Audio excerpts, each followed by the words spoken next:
बिस्मिल्लाहिर्रहमानिर्रहीम। जी डियर, हम बात कर रहे हैं एजुकेशनल स्टैटिस्टिक्स की। एजुकेशनल स्टैटिस्टिक्स के बारे में हम जैसा कि फ़र्स्ट, सेकंड, थर्ड 3 लेक्चर्स हम पढ़ चुके हैं। स्टैटिस्टिक्स क्या है? अदाद व शुमार, जिसे हम शुमारियात भी कहते हैं। Actually, statistics is the study of collection, organization, analysis, interpretation and presentation of data. अगर हम statistics के word को देखें, the statistics is defined as a discipline that include procedures and techniques used to collect, process and analyze numerical data to make inferences and to reach decisions in the face of certainty. यानी सबसे पहले हम क्या करते हैं, data या information को collect करते हैं, फिर इसे अरेंज करते हैं, ऑर्गेनाइज करते हैं, इन्हीं तरतीब दे देते हैं, इसको एनालाइज करते हैं, तज्जिया करते हैं, इसको जज करते हैं और इस तरह हमारे पास जो डाटा या इंफॉर्मेशन आती है वो किस हद तक सही है ये हम देख लेते हैं। फिर इसके बाद इसकी इंटरप्रिटेशन होती है और एट द एंड जो हम इसे रिप्रेजेंट कर देते हैं। इस तरह क्या होता है, इससे कुछ मीनिंगफुल कंक्लूजन ड्रॉ हो जाता है जो कि हमें किसी भी रिज़ल्ट तक पहुंचने में मदद देता है। इस तरह सारा रिज़ल्ट हमारे सामने आ जाता है, कौन सी चीज़ क्या है, किस तरह है, क्यों है। ये तो था स्टैटिस्टिक्स के स्टैटिस्टिक्स क्या है। अब कुछ इम्पोर्टेंट टर्म्स हैं, बेसिक टेक्नोलॉजीज़ जिनको हम कह सकते हैं, इम्पॉर्टेंट की टर्म्स हम कहते हैं। ये आपको नज़र आ रही होगी। अब ये टर्म्स कौन कौन सी हैं? पॉपुलेशन है, जैसा कि सैंपल है,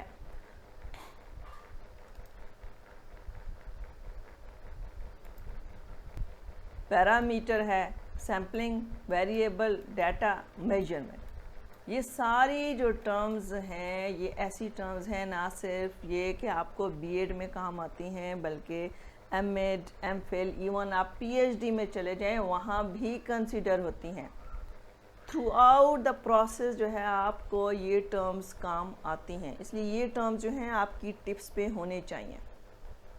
ये कंसेप्ट क्लियर होंगे तभी आप आगे प्रैक्टिकल वर्क कर सकोगे। अगर आपने रिपोर्ट बनानी है, कोई थीसिस बनाना है, कोई आर्टिकल लिखना है, तो उसके लिए ये टर्म्स जो हैं आपको आनी चाहिए।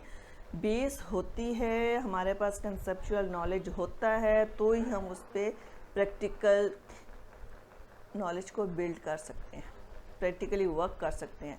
तो इसलिए जो है ये टर्म्स आपको अच्छे तरीके से समझ आ जानी चाहिए। समटाइम ऐसा भी होता है कि इवन अब पीएचडी के स्टूडेंट्स हैं, पीएचडी में पहुंच के ये नहीं पता होता कि वेरिएबल क्या होता है, हाइपोथेसिस किसे कहते हैं। तो ये चीज़ें पहले से ही सीखने वाली होती हैं। बीएड में ये सारे कंसेप्ट आपके क्लियर होने चाहिए। और ये ऐसी टर्म्स हैं ना कि स्टैटिस्टिक्स, ना सिर्फ ये कि स्टैटिस्टिक्स में आपको बहुत ज़्यादा काम आएंगी, बल्कि रिसर्च में भी मैटर करती हैं, क्योंकि रिसर्च और स्टैटिस्टिक्स दो ऐसे सब्जेक्ट्स हैं जो एक दूसरे के लिए कंपलसरी है। Research without statistics is nothing. ठीक है, स्टार्ट में मैंने बात की थी ना कि जो रिसर्च है वो स्टैटिस्टिक्स के बगैर तो कंसिडर कर ही नहीं सकते। जितने भी हमने एनालिसिस का वर्क करना होता है, रिजल्ट फाइंड आउट करने होते हैं, वो स्टैटिस्टिक्स के थ्रू करते हैं। इसलिए ये टर्म्स जो हैं रिसर्च और स्टैटिस्टिक्स दोनों में हम यूज़ करते हैं। तो सबसे पहले हम देखते हैं पॉपुलेशन के पॉपुलेशन क्या है।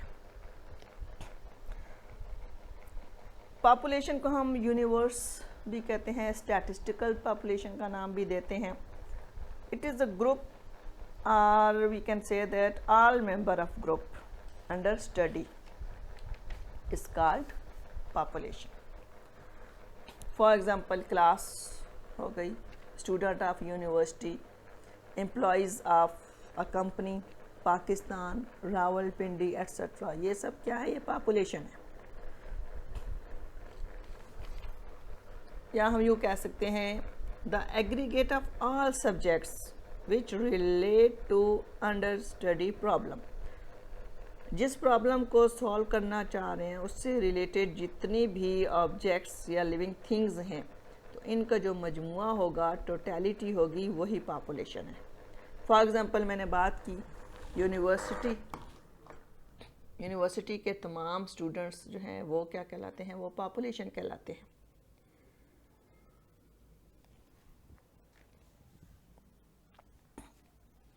पॉपुलेशन ज़रूरी नहीं कि ह्यूमन बींग्स को हम पॉपुलेशन कहें। पॉपुलेशन में भी सॉइल, पॉपुलेशन में भी एयर, पॉपुलेशन में भी ह्यूमन बींग।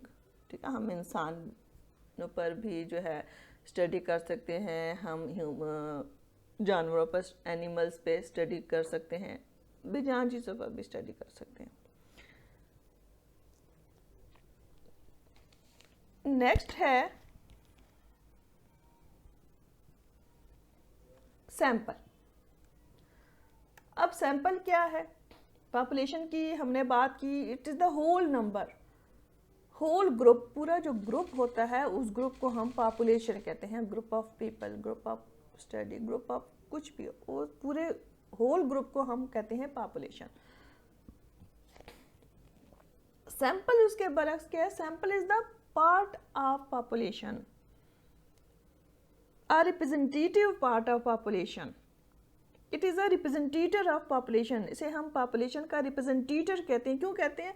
क्योंकि ये पॉपुलेशन को रिप्रेजेंट करता है, इसलिए इसको हम रिप्रेजेंटेटिव भी कहते हैं। फॉर एग्जाम्पल स्टूडेंट एज हो गई, मार्क्स हो गए, लाइट, बल्ब्स एट्सेट्रा। अब सवाल ये पैदा होता है कि पॉपुलेशन और सैंपल दोनों की मीनिंग्स तो सेम है, दोनों का पर्पस सेम है,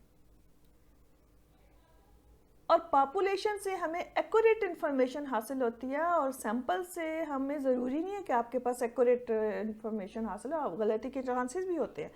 तो फिर हम सैंपल क्यों यूज़ करते हैं? काम दोनों का सेम है, पॉपुलेशन को यूज़ करना चाहिए क्योंकि इससे एक्यूरेट ऑथेंटिक इन्फॉर्मेशन हमारे पास आती है। Reason is that because there is very enough time or money to gather information from everyone or every object of a population. So we select sample from population to judge the whole population. Sometime ऐसा होता है कि हम entire population को नहीं ले सकते क्योंकि उसे स्टडी करने के लिए बहुत वक्त और पैसा चाहिए होता है या बहुत मुश्किल होता है पूरी पॉपुलेशन को स्टडी करना। देन उस सूरत में हम क्या करते हैं, हम सैंपल ले लेते हैं और सैंपल से जो रिज़ल्ट हमें हासिल होता है उसको हम पॉपुलेशन से रिलेट करते हैं। फॉर एग्जांपल मैंने एग्जांपल दिया आपको यूनिवर्सिटी के स्टूडेंट, हमारे पास 1000 स्टूडेंट हैं यूनिवर्सिटी के, ये पॉपुलेशन है। हम उसमें से जस्ट 10% ले लेते हैं, यानी जस्ट 100 स्टूडेंट्स ले लेते हैं उन 1000 में से, तो वो 1000 स्टूडेंट्स पॉपुलेशन है, जबकि जो 100 स्टूडेंट्स लिए हमने ये सैंपल है। ठीक है, this is the difference between population and sample. एक और एग्जांपल कि हम सैंपल क्यों लेते हैं, मैंने बात की समटाइम हम सैंपल जो है कंपलसरी हो जाता है सैंपल को लेना, हम पॉपुलेशन पे डाटा कलेक्ट नहीं कर सकते कि पॉपुलेशन से डाटा कलेक्ट के पूरी पॉपुलेशन ले लें। For example medical point of view से हम देखें तो आपने अक्सर सुना होगा ब्लड सैंपल लें। किसी डिजीज़ को डायग्नोज करना होता है तो क्या करते हैं डॉक्टर्स, जस्ट सैंपल ले लेते हैं, ब्लड का सैंपल, ये चेक करने के लिए कि किसकी बॉडी में किस तरह का ब्लड है, उस ब्लड की नेचर क्या है, इसको चेक करने के लिए हम पूरा का पूरा ब्लड नहीं निकाल लेते। अगर पूरा का पूरा ब्लड निकालेंगे बॉडी से तो बॉडी डैमेज हो जाएगी, ये बंदा बेचारा मर जाएगा। तो ऐसी सूरत में क्या करते हैं, ब्लड उस बॉडी से सैंपल ले लेते हैं, जितना रिक्वायर होता है 2 cc, 3 cc, 4 cc, 10 cc, जितना रिक्वायर हो उसके अकॉर्डिंग हम सैंपल ले लेते हैं और सैंपल से जो फिर हम चेक करते हैं, उसको एनालिसिस करते हैं, तजिया करते हैं, देखते हैं कि इसका क्या रिज़ल्ट आया, वो उसको फिर जो है रिलेट करते हैं उस पूरी बॉडी से और फिर ये बताया जाता है कि इस बॉडी में इस तरह का ब्लड है या इस ब्लड में ये डिजीज़ पाई जाती है या ये नॉर्मल नेचर का है। So this is the difference between population and sample, कि हम सैंपल क्यों लेते हैं, रीज़न क्या है सैंपल लेने की। तो ये रीज़न है कि समटाइम हम होल पॉपुलेशन को स्टडी नहीं कर सकते। ओके, थर्ड वन है पैरामीटर। पैरामीटर या इसको हम स्टैटिस्टिक भी कहते हैं, पैरामीटर या स्टैटिस्टिक्स।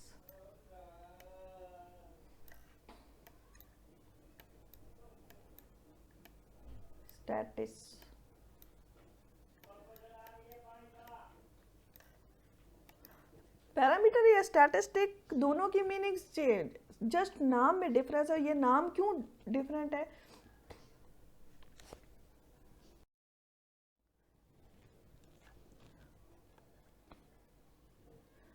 उसको स्टडी करने से पहले, पैरामीटर को स्टडी करने से पहले थोड़ा सा पैरामीटर के बारे में बता दूं कि पैरामीटर है क्या।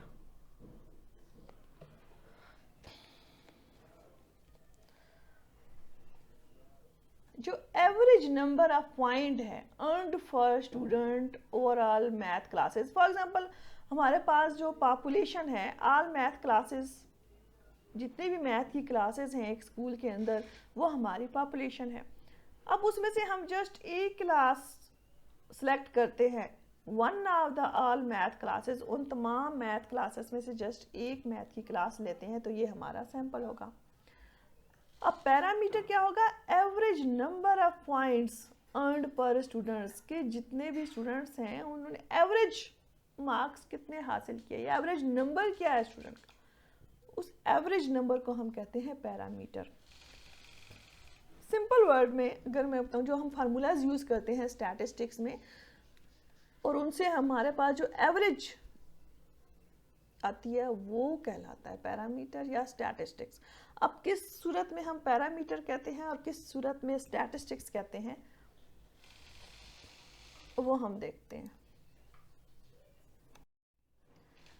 यहां पर देखें, ये सारे पैरामीटर्स हैं, ठीक है। नंबर ऑफ केसेस ये parameter, mean, proportion, variance, standard deviations, correlation, regression, coefficient, ये सारे जो है फार्मूलाज हम यूज करते हैं स्टैटिस्टिक्स का के थ्रू डाटा जब एनालिसिस करते हैं, डिफरेंट टेक्निक्स हैं।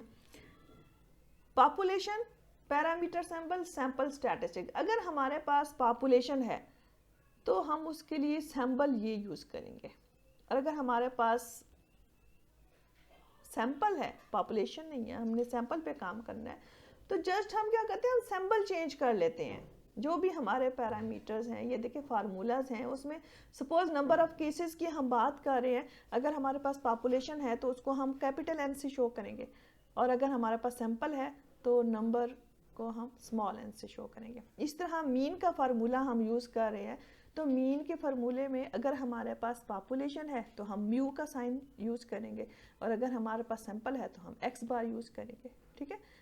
फार्मूला सेम होता है, फार्मूलाज चेंज नहीं होते, जस्ट हम सिंबल चेंज कर लेते हैं। इसी तरह के प्रोपोर्शन में पाई यूज है, इसमें कैपिटल पी, इसमें क्या है सिग्मा स्क्वायर, इसमें एस स्क्वायर, ठीक है। ये सारी जो है डिफरेंसेस है पैरामीटर या स्टैटिस्टिक। पैरामीटर या स्टैटिस्टिक्स में डिफरेंस क्या है?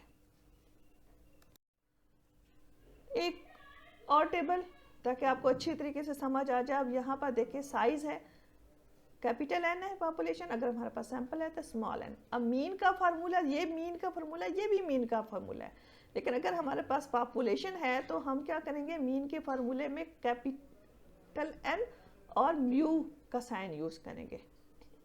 Mu is equal to sum of X और कैपिटल एन, और अगर हमारे पास सैंपल है तो यहाँ पर हम एक्स बार यूज करेंगे मीन के लिए। X bar is equal to sum of X और स्मॉल एन। स्मॉल एन क्योंकि हमारे पास सैंपल है, सैंपल का में जब हम तादाद को शो करते हैं तो उसके लिए स्मॉल एन।